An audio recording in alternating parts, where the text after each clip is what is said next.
Assalamu alaikum everyone. So today I'm going to discuss about PhD in the USA. So USA में PhD की क्या opportunities हैं and आप कैसे उसको avail कर सकते हैं. जो मुझे बेसिक इंफॉर्मेशन है यूएस में पीएचडी से वो बिजनेस स्कूल से रिलेटेड है ज़्यादातर. So other schools like computer sciences, biological sciences या इंजीनियरिंग. सो इनके प्रोसेस से मैं इतना फेमिलियर नहीं हूँ बिकॉज वो मेरी डोमेन नहीं है, ना ही मैं उन लोगों के साथ इन टच हूँ. लेकिन होपफुली प्रोसेस सेम होगा बिकॉज एक दफ़ा मैंने सेमिनार लिया था.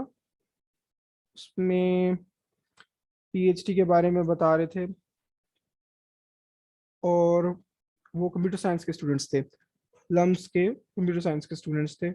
सो होपफुली आई रिमेम्बर कि वो पीएचडी का प्रोसेस जो वो बता रहे थे वो सेम ही था, इतना कोई डिफरेंस नहीं था. सो बेसिकली एक यूनिवर्सिटी जिसका मुझे पता है एंड इसके अंदर मेरे एक सीनियर का एडमिशन हुआ था पीएचडी में. 5 इयर्स प्रोग्राम होता है यूएसए में और सबसे जो इम्पोर्टेंट बात है वो ये कि आप बैचलर्स के बाद अप्लाई कर सकते हैं. एंड इवन अगर आप बैचलर्स में 6 सेमेस्टर में या 7 सेमेस्टर में तब भी आप अप्लाई कर सकते हैं. एंड जैसे ही आपका वो 7 सेमेस्टर 8 सेमेस्टर ख़त्म हो जाएगा तो आप उसके बाद फ्लाइट लेके जा सकते हैं अपनी पीएचडी करने. सो काफ़ी चीज़ें मैं डिस्कस करूंगा एंड लास्ट में मैं डिस्कस करूंगा कि आपको पीएचडी वाकई में करनी चाहिए या नहीं करनी चाहिए. सो पहले चलते हैं प्रोसेस की तरफ. सो जिस तरह मैंने कहा था कि मैं मैनेजमेंट स्कूल के बारे में सिर्फ डिस्कस करूंगा. सो अब जिस तरह मेरी सीनियर का एडमिशन हुआ था पीएचडी इन मैनेजमेंट, अगर मैं करता तो मैं पीएचडी इन फाइनेंस करता.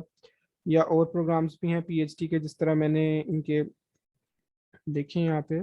सो इनके बिजनेस स्कूल में अकाउंटिंग में की जा सकती है, business administration, business for executive economics, entrepreneurship, finance, hospitality and tourism management, और मार्केटिंग और मैनेजमेंट साइंस इंफॉर्मेशन सिस्टम्स. ये भी वैसे मैनेजमेंट साइंस में इंफॉर्मेशन सिस्टम अच्छा है. इंफॉर्मेशन सिस्टम में बिजनेस एनालिटिक्स या डेटा साइंस वाले कुछ टच आ जाएंगे.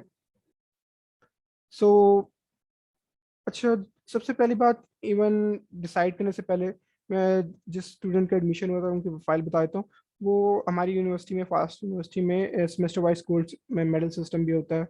सो आपको मेडल्स मिल सकते हैं, तो उस लिहाज से मेडलिस्ट थी. और फाइनल में भी जो आपके डिग्री कंप्लीशन में मेडल मिलता है वो उनका वो भी था. 3.8 प्लस जीपीए था.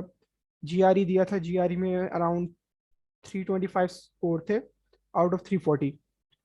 सो अगर इस यूनिवर्सिटी की क्यूएस रैंकिंग देखी जाए तो 801 से 1000 है.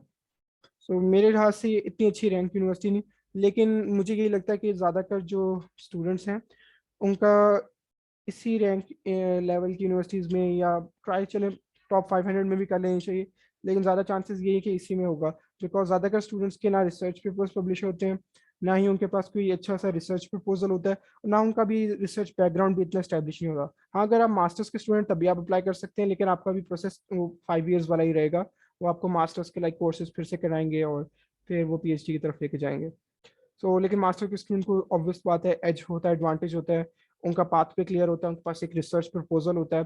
सो इस रैंक की यूनिवर्सिटी मेरे पास क्यूएस 2023 रैंकिंग खुली है.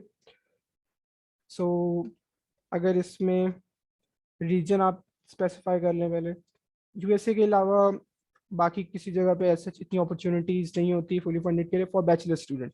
मास्टर स्टूडेंट्स के लिए होती हैं, कनाडा में होगी, न्यूजीलैंड हो गया, ऑस्ट्रेलिया हो गया, इटली, जर्मनी, यूके में इवन. सो लेकिन मास्टर स्टूडेंट्स को मैं आज डिस्कस नहीं करने वाला, सिर्फ बैचलर्स के बाद स्टूडेंट्स पे फोकस करूंगा और क्योंकि उसके बारे में मुझे कुछ इंफॉर्मेशन बेहतर है. अब देखें टॉप की यूनिवर्सिटीज़ में तो नहीं होपफुली होने वाला, sadly. Let's go to some other tier universities like top 400 500. सो उसमें हो सकता है, लेकिन अगर बेहतर होता है ये अगर रीजन मुझे सिलेक्ट करने देता. आज ये सिलेक्ट नहीं करने दे रहा, यूजुअली हो जाता है. मैं अगर लोकेशन ही डाल दूँ वो भी नहीं हो रही. बेसिकली ज़्यादातर ये रीजन सिलेक्ट करने देता है. उससे होगा कि अगर हम यूएसए का रीजन इसको स्पेसिफाई कर देंगे तो यूएसए की सिर्फ यूनिवर्सिटी दिखाएगा. सो अब सिलेक्ट करने दे रहे हैं. It's Latin America, north America, Canada की साइड होती है ज़्यादातर. या लेट मी सी, नहीं, नॉर्थ अमेरिका के अंदर भी वो यूनिवर्सिटीज आएंगी जो हमें चाहिए, लाइक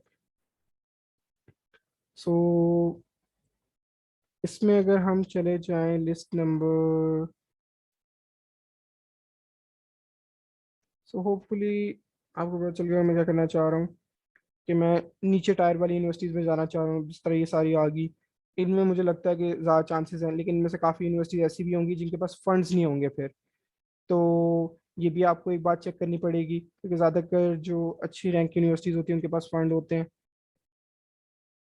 अब जिस तरह ये वाली यूनिवर्सिटी थी, इसमें इतना कुछ लिखा तो नहीं था, ब्रीफली मैंने भी ज़्यादा इसको स्क्रॉल नहीं किया। सो देखिए यूएसए में काफ़ी यूनिवर्सिटीज़ हैं इस 1000+ में, इवन बस कोशिश कीजिएगा यहाँ पे टॉप 500 में आ जाइए, मेरे ख्याल से 10th पेज पे होगा। सो रैंकिंग्स का आपको पता चल गया। अब जो इनके अंदर इसकी रिक्वायरमेंट है प्रोग्राम के अंदर, इसमें मैं देख रहा था कि रिसर्च प्रपोजल की रिक्वायरमेंट नहीं है, और यही वजह कि शायद मेरे सीनियर्स ने इसको प्रेफर किया है कि इसमें रिसर्च प्रपोजल की रिक्वायरमेंट नहीं, बिकॉज इस स्टेज पे अगर आप स्पेशली 6th 7th सेमेस्टर में हो, तो अभी आप लास्ट ईयर में जो हमारा होता है एक रिसर्च प्रोजेक्ट होता है, वो स्टार्ट भी नहीं हुआ होता है, 7th सेमेस्टर में स्टार्ट होता है, और 7th सेमेस्टर के एंड पे जाके उसकी एक शेप बनती है। सो अगर ज़्यादा अगर इनकी एप्लीकेशंस की जो डेडलाइन होती है वो भी ये देखें January 1 आ रही है, ज़्यादा अगर की कुछ दिसंबर में भी होती हैं। So you need to watch it as well. Like आपने अगर सितंबर 2023 में जाना है, तो आपको दिसंबर 2022 तक एप्लीकेशन सेंड कर देनी चाहिए। और यूएसए के अंदर आइल्स ज़्यादातर मेरे ख्याल से नहीं चलता, मैं लास्ट टाइम देख रहा था। तो टोफल भी चेक कर लीजिएगा कि मेरे ख्याल टोफल जो होता है वो यूएसए में भी एक्सेप्टेड है, उधर यूएसए का ही है, और बाकी जगहों पे भी इवन यूके में भी एक्सेप्टेड है, लेकिन आइल्स मेरे ख्याल से यूएसए में एक्सेप्टेड है। सो इधर जी मैट को इन्होंने प्रेफरेंस दी है, मतलब एक यूनिवर्सिटी की प्रेफरेंस होती है। लेकिन आप देख लीजिएगा कि आप जिन स्कूल में, आप 10 स्कूल जो अपने जितने भी स्कूल शॉर्टलिस्ट किए हुए, उनमें ज़्यादातर क्या किसको प्रेफरेंस दी जा रही है या क्या एक्सेप्ट हो रहा है। जीआरई थोड़ा ज़्यादा वाइडली एक्सेप्टेबल होता है, और जी मैट सिर्फ बिजनेस स्कूल के स्टूडेंट्स के लिए होता है। ये कंप्यूटर साइंस वाले हो गए, इंजीनियरिंग वाले हो गए, उनके लिए तो जीआरई है। सो 620 भी आई गेस एक एवरेज स्कोर ही है, इजीली आ जाता है एक अच्छे बच्चों का। यू नो जो टॉप स्कूल्स होते हैं उनमें रिक्वायरमेंट होती है 740, 750, 760। सो लेकिन ये मैंने बताया इतना टॉप स्कूल नहीं है, सो इसकी रिक्वायरमेंट क्या है। रिज्यूमे है आपका, सीवी जिसको बोलते हैं इन अदर वर्ड्स, और statement of purpose, 3 letter of recommendation, एक सैम्पल राइटिंग। आई गेस ये सैम्पल राइटिंग क्या आपका कोई पिछला वर्क वगैरह, उनको कोई पिछला प्रोजेक्ट दिखाना, उससे रिलेटेड होगा। नहीं, इधर रिसर्च प्रपोजल नहीं लिखा हुआ। ज़्यादा करके रिक्वायरमेंट ये भी होती है कि आप किसी पीएचडी सुपरवाइजर से कांटेक्ट करें। मैंने यहाँ पे इनके कुछ सुपरवाइजर वगैरह निकाले थे जो कि मैनेजमेंट स्कूल के ही थे, उनकी रिसर्च में जाके इस तरह ये मेरे पास 3 आ रहे हैं। तो ये देखिए इन्होंने अपने ना इंटरेस्ट लिखे हुए हैं, इस तरह स्पोर्ट्स लॉ, गैमलिंग पॉलिसी, ये इस पे काम करते हैं। नेक्स्ट वाले जो हैं वो consumer finance, business ethics, law and strategy पे। तो इस तरह आपने देखना होता है कि जो आपका इंटरेस्ट है क्या किस प्रोफेसर के इंटरेस्ट के साथ मैच कर रहा है। ज़्यादा की यूनिवर्सिटी की तो यही रिक्वायरमेंट होती है कि आप प्रोफेसर देखें जिसके साथ आपका इंटरेस्ट वगैरह मैच कर रहा है, देन इनको कांटेक्ट करें ई बाय थ्रू ईमेल। और कांटेक्ट करने के बाद अगर वो आपको कहते हैं कि हाँ ठीक है आप अप्लाई कर दे एडमिशन के लिए, और I am ready to take your project, मैं इस पे काम कर लेंगे, so then you are good to go. So इस तरह इनके पास काफ़ी प्रोफेसर होते हैं, आप इन पे रिसर्च देखनी पड़ती है। एक वेबसाइट होती है स्कॉलर्स, आप यहाँ पे इनका नाम डालेंगे तो होपफुली इनकी रिसर्च भी आ जाएगी। इस तरह लेट्स से हम, ये मिस्टर निकोस है, बाय द वे मेरा एक फ्रेंड भी है ये यूके में, लंदन में, उसका नाम भी निकोस है। सो देखिए ये आ भी गए इनके प्रोफेसर। सो ये इनकी सारी रिसर्च है, so you can always scroll it, और देख सकते हैं कि क्या ये उन्हीं चीज़ों पे काम करते हैं जिस पे आप काम करना चाह रहे हैं। If it is a yes, then go and just email him. और अगर वो रेडी है आपका प्रोजेक्ट आपके साथ काम करने में, इतनी बड़ी मतलब कि इतनी रैंक वाली यूनिवर्सिटी में प्रोजेक्ट बेस्ड तो नहीं होंगे ज़्यादातर। जब आप उधर जाएंगे तो फिर आप क्या कहते हैं, मतलब चेंज होते रहता है। इसके अलावा और जो मैंने कुछ पॉइंट्स लिखे हुए थे, पीएचडी 5 इयर्स की होती है, भी कवर कर दिया है। इसके अलावा आप अपने सीनियर्स वगैरह से कांटेक्ट करें। सीनियर स्टूडेंट हो गए लिंक्डइन पे, वैसे जिस तरह मैं अपने सीनियर का बताया था, मेरे ख्याल से वो लिंक्डइन पे नहीं है, मुझे कभी नजर नहीं आई। सो काफ़ी ज़्यादा पीएचडी स्टूडेंट बड़े बोरिंग भी होते हैं मेरे ख्याल से, मतलब कट ऑफ हुए होते हैं लाइफ से शायद, बाकी सोशल लाइफ से। तो वो मे बी आपको ना मिले लिंक्डइन पे, so somehow try to contact them somewhere else, लेकिन शायद कुछ मिल भी जाए। उसका फ़ायदा ये कि अगर आपकी यूनिवर्सिटी के स्टूडेंट्स ऑलरेडी, जिस तरह मेरी यूनिवर्सिटी के स्टूडेंट ऑलरेडी इस यूनिवर्सिटी में गए हैं, तो अगर मैं इसमें अप्लाई करूंगा तो चांसेस आर हाई कि अगर हमारी भी सेम प्रोफाइल हो, मेरा भी स्कोर्स वगैरह वही हो, फोकस वही हो, सो चांसेस आर देयर कि हाँ मेरा भी एडमिशन हो जाएगा। बिकॉज पाकिस्तान की हर यूनिवर्सिटी भी इंटरनेशनली इतनी रिकगनाइज नहीं होती। तो अगर उसका स्टूडेंट ऑलरेडी गया हुआ है किसी लो टायर पाकिस्तानी यूनिवर्सिटी का, पहले किसी अच्छी बाहर की यूनिवर्सिटी में, सो चांसेस ज़्यादा हो जाते हैं कि आपका भी एडमिशन हो जाएगा। और जो बाहर वाली यूनिवर्सिटी थी उनको पता होता है कि इस यूनिवर्सिटी का हमने पहले भी स्टूडेंट लिया था, सो एक और स्टूडेंट आ रहा है, सो या उनको भी लेने में मसला नहीं होगा। और उनके करंट पीएचडी स्टूडेंट भी देख सकते हैं। यहाँ पे मैंने देखने की ज़्यादा कोशिश की नहीं, लेकिन कुछ टॉप यूनिवर्सिटीज़ के जब मैं देखा करता था ना पीएचडी प्रोग्राम्स के बारे में, तब आ रहा होता था कि उनके करंट पीएचडी स्टूडेंट्स कौन है, उनकी प्रोफाइल क्या है, उनकी इवन सीवी भी डली होती थी, किस प्रोजेक्ट पे काम कर रहे हैं। तो उससे नए स्टूडेंट्स को भी आइडिया हो जाता है अच्छा यहाँ पे किन का एडमिशन होता है, और वो कितने कंपैरेटिव थे, और क्या, और हमारे यहाँ पे आने के चांसेस क्या है, या हम अगले 2 सालों में अपने आप को किस तरह प्रिपेयर करें कि हम भी इस स्कूल में पहुंचे अपनी पीएचडी के लिए। सो लास्टली इस तरह मैंने कहा था कि मैं डिस्कस करूंगा कि क्या पीएचडी आपके लिए, पीएचडी फॉर यू। सो ज़्यादातर स्टूडेंट्स का तो यही है, इवन मेरा भी एक वक्त में यही था कि अच्छा जी पीएचडी कर लेते हैं, स्कॉलरशिप मिल जाएगी, बट देन आई रियलाइज कि नहीं, this is not what I want. मैं ऑलरेडी 4 साल का बैचलर्स अभी फिनिश किया है, सो अब मैं एक 5 साल के लिए और कमिटमेंट कर दूं पीएचडी के साथ। सो मैं अपनी सोशल लाइफ को या बाकी लाइफ को कॉम्प्रोमाइज़ नहीं करना चाह रहा था, अभी इतना, क्या कहते हैं, इतनी बड़ी कमिटमेंट देने के लिए। और दूसरा पीएचडी में एडमिशन के लिए लेने के लिए भी, फिर मैंने जाना भी किसी टॉप स्कूल में था, सो वहाँ पे जाने के लिए और ज़्यादा मेहनत करनी पड़ती है, और मैं उतना मेहनत भी नहीं कर सकता था बिकॉज ऑलरेडी मैं सेमेस्टर में एनरोल था, डिग्री में, बैचलर्स की डिग्री में एनरोल था। सो अगर मैं जी मैट का वो 700+ GRE का 320+ स्कोर टारगेट करता, शायद मेरे ग्रेड्स भी अफेक्ट हो जाते, और बाकी लाइफ भी, और बाकी स्टडी लाइफ बैलेंस भी इफेक्ट होता। सो इसलिए मैंने फिर मास्टर्स प्रोग्राम को ज़्यादा प्रेफरेंस दी कि अच्छा मास्टर्स में मे भी मुझे फुल स्कॉलरशिप ना मिले, पार्शल स्कॉलरशिप से चला जाऊंगा। सो और मास्टर्स का ये है कि मैंने कंट्री प्रेफर किया था यूके। सो वहाँ पे 1 साल का था, मैंने कहा था 1 साल के बाद जॉब मार्केट के अंदर में एंट्री हो जाएगी। So kind of job life is still better than a PhD life I believe. So क्योंकि आपकी नई एक्टिविटीज हो रही थी, वो एक बोरिंग टॉपिक पे आप काम नहीं कर रहे थे, कुछ अरसे बाद वो टॉपिक आपको थोड़ा बोर भी करने लग जाता है, अनटिल अनलेस आप बहुत ज्यादा इंथुजियास्टिक है। सो और पीएचडी ऐसे भी नहीं होती, पीएचडी के लिए क्वालिटी आई गेस जो मैंने सब में देखी है वो कंसिस्टेंसी होती है। अगर आप कंसिस्टेंट रहने वाले हैं, सो हाँ आप कर सकते हैं, बिकॉज एक ही टॉपिक है आपके पास और उसमें आप इन डेप्थ जाते रहते हैं। कभी कभार आप बोर भी हो जाएंगे, भी आप कहेंगे यार अब क्या करें। सो पीएचडी में आपको क्लू नहीं होता कि क्या किया जाए, आपको you are on your own sort out करना पड़ता है, रिसर्च किस तरफ लेके जाएं। सो और इवन अमेरिका में जो टॉप स्कूल की पीएचडी होती है वो इतनी आसान भी नहीं होती, मतलब वो हर समर स्कूल में आपको आपसे एक्सपेक्ट कर रहे होते हैं कि आप एक पेपर लिखें और उस पेपर को पब्लिश भी करें। सो काफ़ी ज़्यादा वर्क होता है वो, इसलिए आप पे लाइक 5-6 करोड़ रुपया पाकिस्तानी रुपीस आजकल के रेट के लिहाज से, एक्सचेंज रेट के लिहाज से इन्वेस्ट इसलिए नहीं कर रहे कि आप वहाँ पे जाके चिल लाइफ गुजारें, ज़्यादा ये कि आप काम करें, और उनको पता होता है कि कौन काम करने वाला है।